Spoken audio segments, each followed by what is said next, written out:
इसमें एक random dot sample method है जिसका इस्तेमाल करके आप लोग कॉम्पिटिटिव एग्जाम की भी तैयारी कर सकते हैं। अगर टीनेजर हैं तो ओलंपियाड के लिए, और अगर आप +2 पास कर चुके हैं और बैंकिंग सेक्टर या गवर्नमेंट सेक्टर के लिए तैयारी कर रहे हैं, पाइथन के इस रैंडम डॉट सैंपल को अपना दोस्त बना लें। आउटपुट को ध्यान से देखेंगे तो आपको इसका काम समझ में आ जाएगा। हमने दिया पाइथन, क्या किया, पाइथन के हर एक लेटर्स को रैंडम ऑर्डर में डिस्प्ले कर दिया। आउटपुट को देख के आप समझ गए होंगे कि रैंडम डॉट सैंपल है, उसका काम क्या है। ओरिजिनल वर्ड है, उसके लेटर्स को रैंडम ऑर्डर में यानी बिना किसी ऑर्डर में अरेंज करके डिस्प्ले करता है। अगर हम कोडिंग कर दें तो कंप्यूटर को कह दें कि वो इंग्लिश के किसी भी वर्ड्स को जम्बल्ड करके दिखलाए और हम लोग उसको गेस करेंगे। कंप्यूटर हमें ये भी बतला दे कि मेरा गेसिंग सही है या गलत है।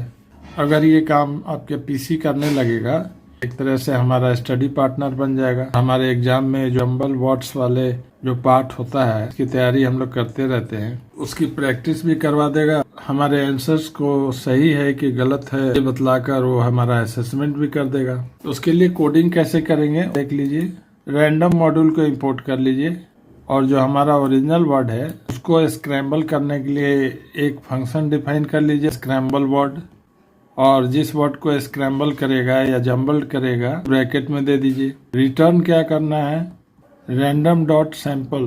जो भी वर्ड इसे आर्गुमेंट के रूप में मिलेगा उसके हर एक अक्षर को रैंडम ऑर्डर में अरेंज करके ये डिस्प्ले कर देगा। वहीं पे वो काम करना है कि जैसे बैंकिंग का तैयारी करते हैं तो जितने वर्ड्स का आपने प्रैक्टिस किया है, स्टडी बुक है, उसमें जितना भी वर्ड्स है वो सारा वर्ड्स इसमें डाल दें एरे में। अभी यहाँ सैंपल के रूप में 6 वर्ड कंप्यूटर साइंस से रिलेटेड डाला गया है। वर्ड में ओरिजिनल वर्ड आ गया और उसी वर्ड का जंबल वर्ड में चेंज कर देगा। कि हर एक लेटर्स को जो उसने रैंडम ऑर्डर में सजाया है उसको हमने स्क्रीन पे डिस्प्ले करा दिया।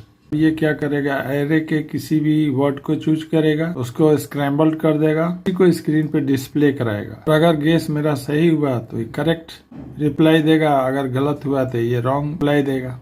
रन करके देखते हैं, या स्क्रैम्बल्ड वर्ड दिखला रहा है, बताना है कि ये वर्ड कौन सा है। लिख दिया कि वायरस है, इसने रिप्लाई कर दिया करेक्ट, यानी हमारा प्रैक्टिस सही था। फिर से रन करते हैं। इस बार इसने रैंडमली एक और वर्ड चूज किया, उसको स्क्रैम्बल करके दिखलाया, गेस कुछ और कर दिया तो जवाब आ जाएगा wrong. Random dot sample method का पावर को समझ गए होंगे, इस्तेमाल कीजिए। चाहे तो कोडिंग करते समय भी आप दूसरे सब्जेक्ट की भी तैयारी साथ साथ कर सकते हैं।